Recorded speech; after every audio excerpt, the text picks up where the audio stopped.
La interpretación física de la difracción, pues como lo habíamos mencionado, reside en los principios del experimento de la doble rejilla. De tal manera que cuando nosotros tenemos la difracción vamos a tener zonas de una bueno, más bien de una interferencia constructiva y zonas de una interferencia destructiva. En esta imagen lo que estamos viendo es más bien en esta figura, estamos viendo una imagen de microscopía electrónica de transmisión en el inciso A. Y bueno, esta es una nanopartícula.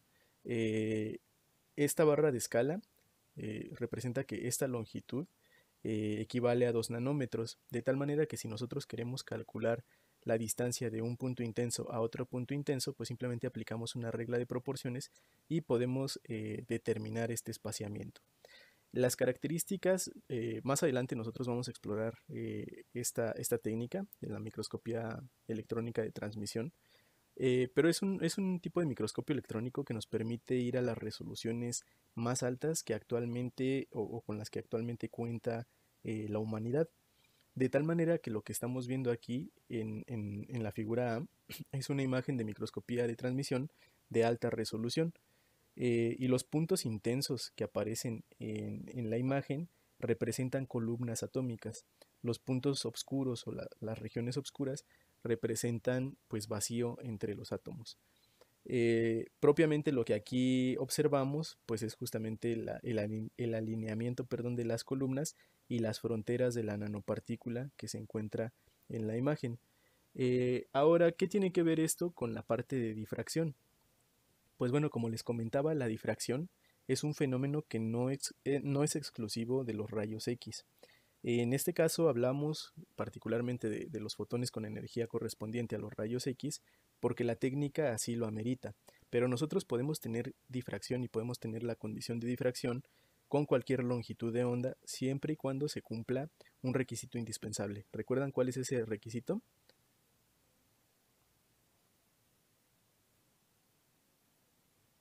Sí, ¿recuerdan cuál era?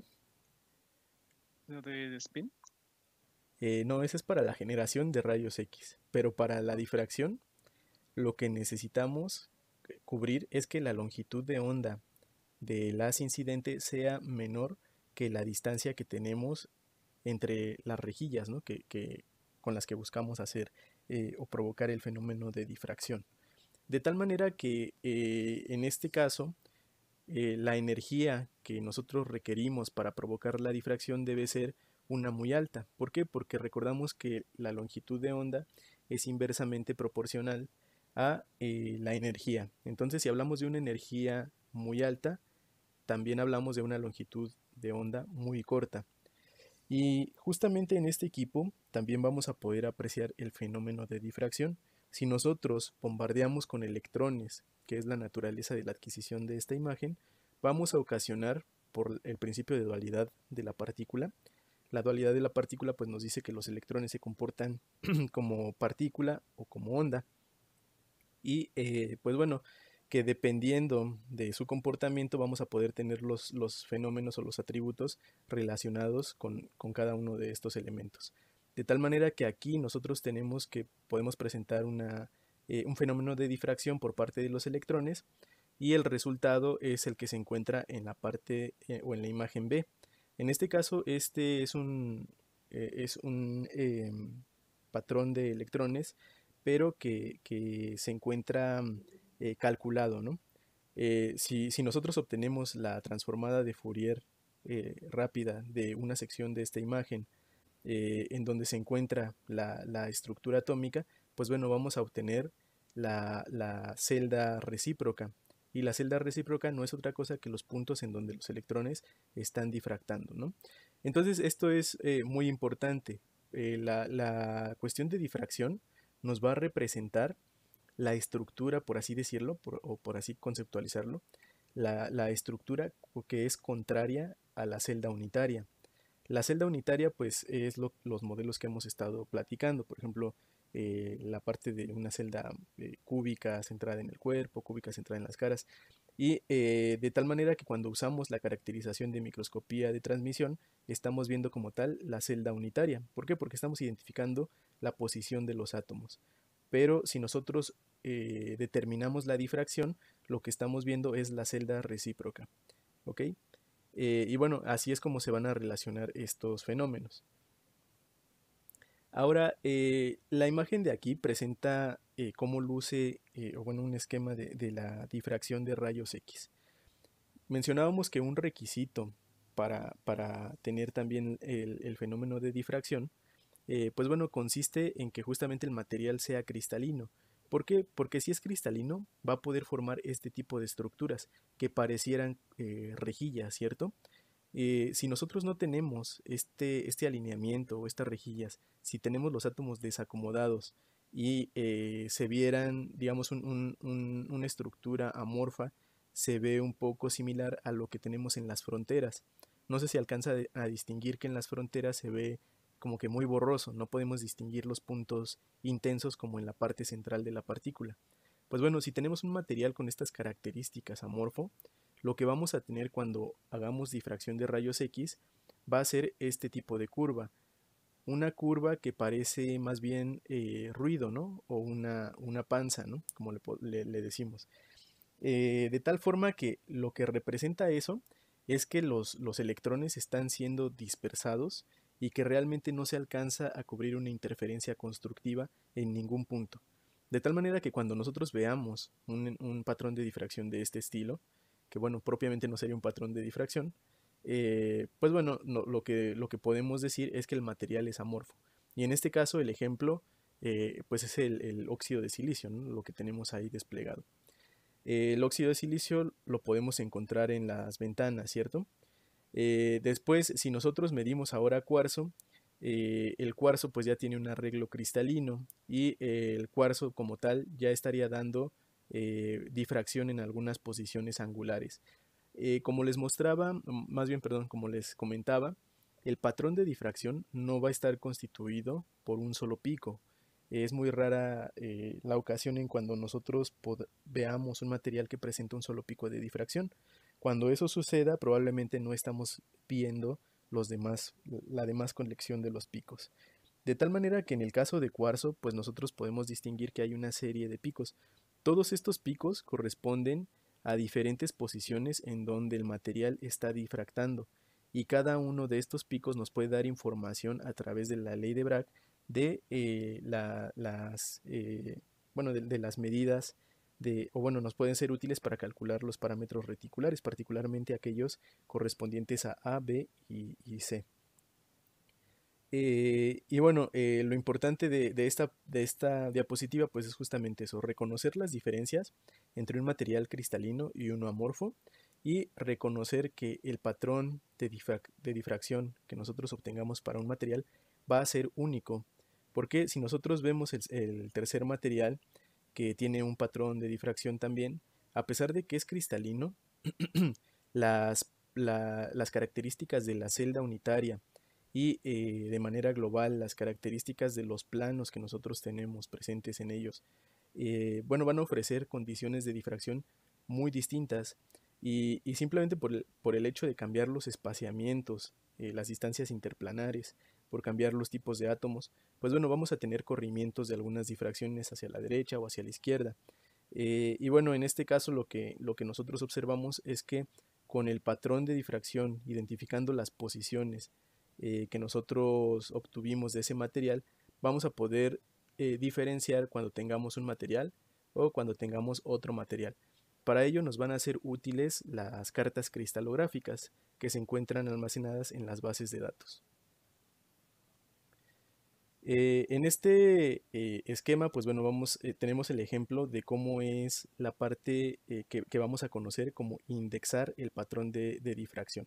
Cuando nosotros decimos indexar el patrón de difracción, es que experimentalmente obtenemos algo como esto, es decir, un cúmulo de picos, una serie de picos, pero que realmente no hemos analizado a qué planos corresponden ni de qué material.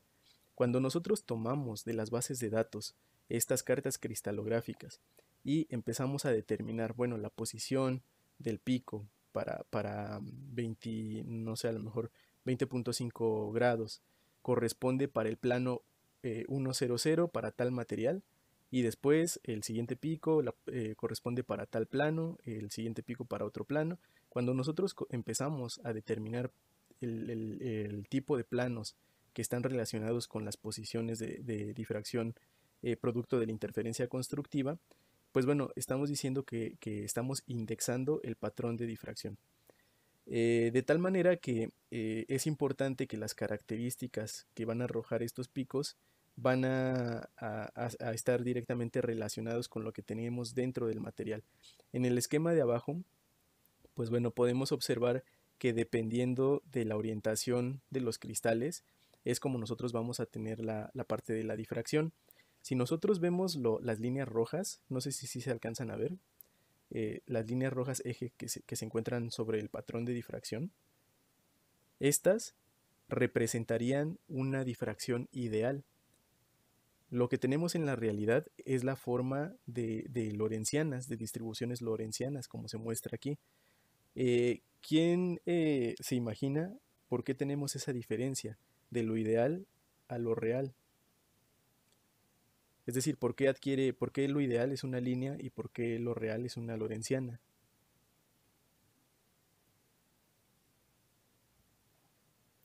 ¿Quién propone algo para contestar esa pregunta? Porque las estructuras no son perfectas, podría ser. Así es, ¿no? Hablábamos de que tenemos, bueno, tenemos monocristales, tenemos policristales y tenemos materiales amorfos. De tal manera que la representación que nosotros tenemos en la parte de abajo es un material policristalino. Si ustedes se fijan en los esquemas, tenemos un bloque y dentro del bloque tenemos una serie de planos atómicos que se representan por las líneas, pero tenemos subdivisiones de fronteras de grano que se representan por los cuadritos. Estos cuadros nos están representando eso, que tenemos policristales. De tal manera que cuando nosotros tenemos policristales, lo ideal sería que todos los planos estuvieran alineados, ¿cierto? Pero para que tengamos el alineamiento completo de los planos, ¿qué es lo que necesitaríamos dentro del material?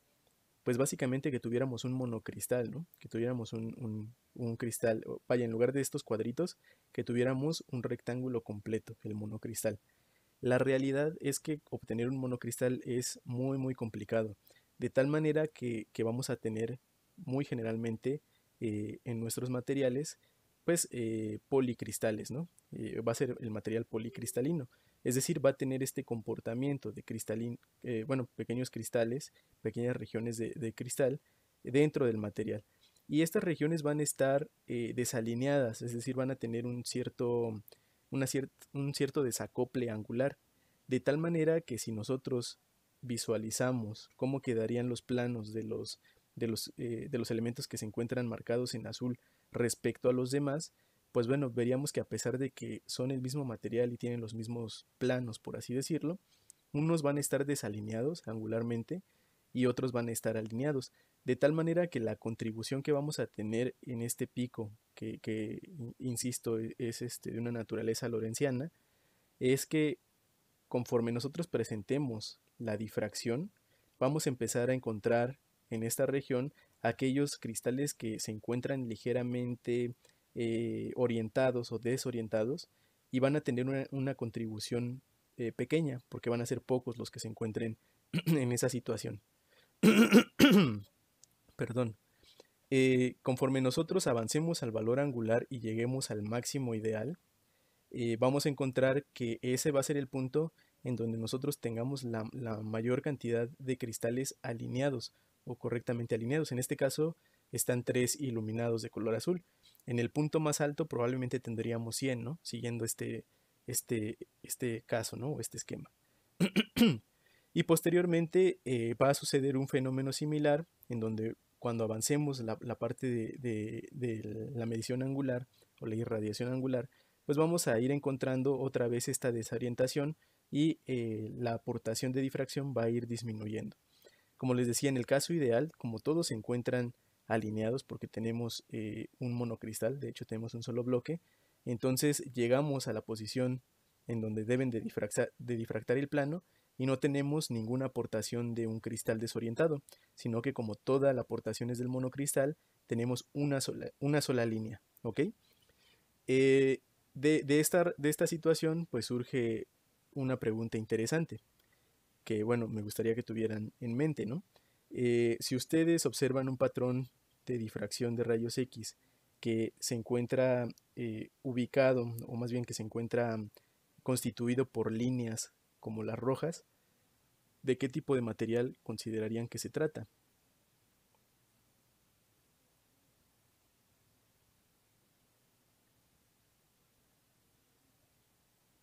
¿Qué consideran? Un material puro, ¿no? Ok, puro en el sentido estructural, ¿verdad? ¿Y cómo se llama Sí, ese material? monocristal. Así es, se trata de un monocristal, ¿ok? Entonces aquí es algo muy interesante porque si les preguntaran una cuestión de ese estilo, ustedes no necesitan saber si es un metal, si es un polímero, si es un cerámico. ¿Por qué? Porque eso no atribuye alguna respuesta en difracción. Lo que va a atribuir es la calidad cristalina. Entonces, también viene la contrarreflexión de esa pregunta.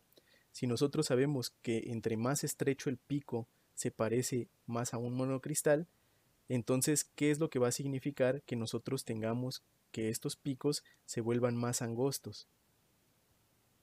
¿Qué creen que significaría eso?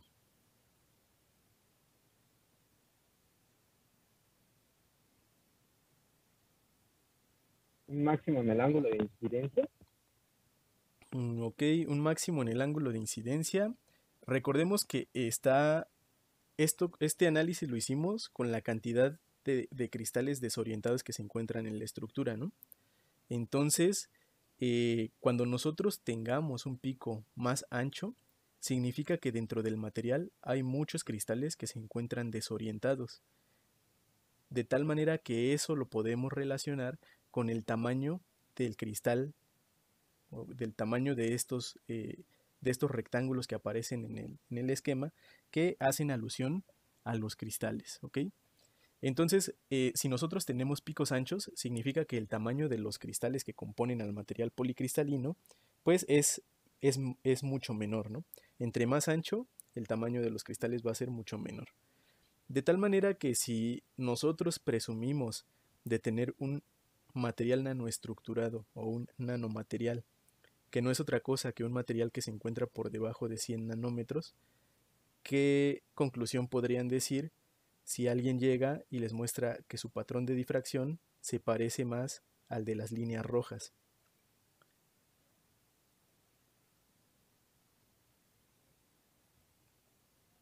Que no es un material no estructurado.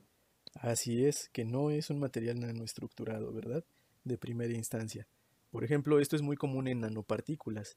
Los patrones de difracción de las nanopartículas arrojan picos que son muy anchos, ¿no? Comparados con este esquema. Son muy anchos.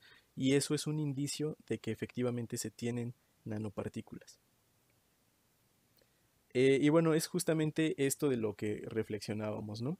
Cuando nosotros tenemos una estructura perfecta, un monocristal, pues significa que la condición de difracción va a ocurrir en un solo instante de posición. ¿Por qué? Porque no tenemos desorientación entre los planos, de tal manera que el resultado de la difracción de este material va a ser un patrón de picos, un patrón de difracción, cuyos picos sean muy angostos, parecidos a una línea.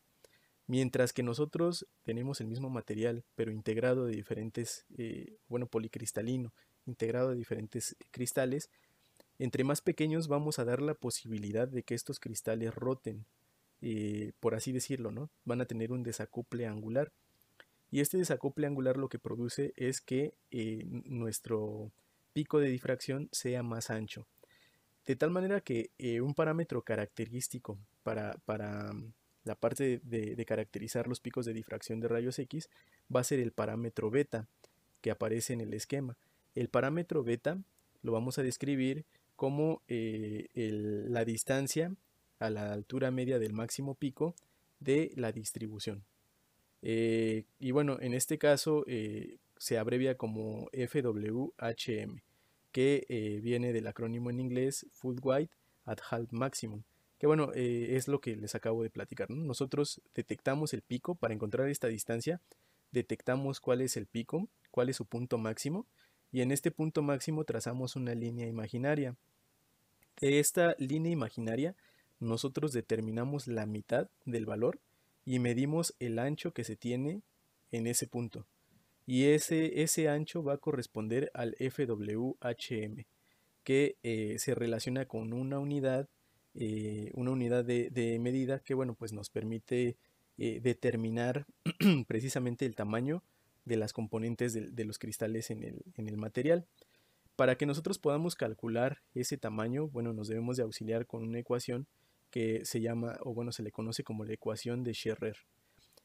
Nosotros ya no vamos a explorar las posibilidades de esa ecuación, pero bueno, la utilidad de ello, por si la llegan a requerir en el futuro, es que les permite calcular el tamaño del cristal promedio, es decir, el tamaño que las partículas desorientadas tienen dentro de su material. ¿Y esto para qué sirve? Pues bueno, porque les da un indicio de el grado de monocristalinidad de su material. Dentro de los materiales, pues bueno, como hablamos de los planos y que esta cuestión de la presentación de los picos está directamente atribuida a las características que nosotros veamos dentro del patrón de difracción, pues bueno, vamos a tener que cuestiones como defectos, esfuerzos en la red, van a modificar la manera en cómo nosotros observamos el patrón de difracción. De tal manera que si nosotros comparamos la imagen del inciso A, podríamos decir que es un material que no presenta ningún esfuerzo, de tal manera que cuando nosotros tengamos la incidencia del haz y la salida en la condición de difracción, pues vamos a tener una posición del pico determinada. Si nosotros mantenemos un esfuerzo en algún plano, ¿cómo podría ser dado este esfuerzo? Pues bueno, que a lo mejor todo un plano atómico lo cambiáramos por otro tipo de átomos, de tal manera que se modifica un poco la parte de las distancias. Pues bueno, lo que vamos a tener como consecuencia es que a la hora de que hagamos el experimento de difracción, el pico va a poder aparecer ligeramente desplazado hacia la derecha o hacia la izquierda. Este desplazamiento nos va a dar un indicio de que hay algo que se está modificando dentro del material, particularmente dentro de la estructura o dentro de las distancias interplanares. Si nosotros colocáramos dentro de la matriz un esfuerzo que provoque la deformación de un conjunto de planos, pues bueno, lo que vamos a observar como resultado pues es un corrimiento muchísimo más marcado, ¿no? Dependiendo del experimento de difracción que nosotros hagamos, justo como se ilustra en la figura del inciso C. De tal manera que esta técnica, pues bueno, es una técnica bastante completa que nos permite observar muchísimas propiedades del material, pero hay que tener muy en claro qué tipo de propiedades son de las que nos da información. De tal manera que son, o bueno, la información proveniente del material, hablando de difracción de rayos X, va a ser de las características estructurales. Eso es muy importante. De tal forma que yo les preguntaría, ¿cuál es la diferencia entre estructura y morfología?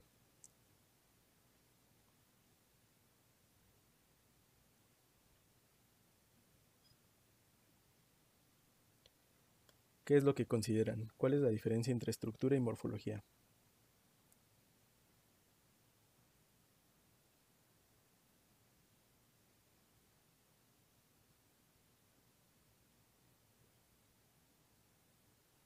Podría ser que la estructura sea esa construcción periódica que se observa en una red, y la morfología incluiría los defectos como esos microesfuerzos y distorsiones. Ok, en la parte de estructura sí es todo lo referente a la parte atómica, ¿no? Cuando nosotros analizamos un material desde el enfoque, desde el enfoque atómico, es decir, aquellas unidades y aquellas formas que se obtienen producto del acomodo de átomos en las redes, particularmente en las celdas unitarias o la formación de las celdas unitarias, vamos a hablar que estamos estudiando la estructura y las propiedades estructurales.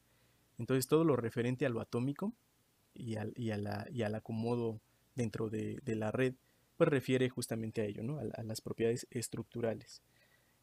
Una propiedad estructural es la cristalinidad o que no sea cristalino. Por ejemplo, ¿no? Cuando nosotros hablamos de los parámetros morfológicos, que es a lo que nos vamos a introducir, pues bueno, hablamos de cuando nosotros analizamos el material ahora a lo macro, ¿no?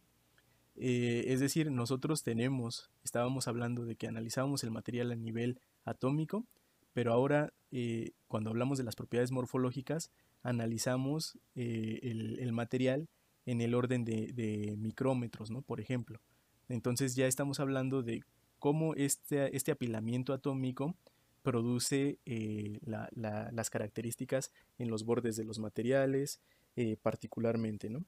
Un ejemplo de ello, pues me voy a regresar tantito a la imagen que les presentaba, aquí de la nanopartícula. Cuando nosotros hablamos de las propiedades estructurales, nos estamos fijando en la sección interna de la nanopartícula. Nos estamos fijando en cómo estos átomos se encuentran acomodados, qué tipo de celda están dando origen, las cuestiones de la difracción que está proporcionando. Todo eso es estructura. Cuando nosotros hablamos de propiedades morfológicas, nos estamos fijando en el efecto que tiene esta estructura en los bordes del material. Por ejemplo, en toda esta parte, ¿no? Toda esta cuestión. No sé si queda clara este ejemplo. El identificar la naturaleza de las propiedades que las técnicas nos ayudan a estudiar es muy importante, porque dependiendo de que nosotros, cuando desarrollamos un trabajo en materiales, dependiendo de lo que nosotros busquemos, es el tipo de técnica que debemos de seleccionar. De tal manera que si nosotros tenemos bien claro que queremos estudiar estructura, pues bueno, optaremos por hacer una caracterización de difracción de rayos X. Si nosotros tenemos claro que queremos obtener o estudiar las propiedades morfológicas, pues entonces tendríamos que hacer otro tipo de caracterizaciones, ¿no? Particularmente sería las caracterizaciones asociadas con microscopía.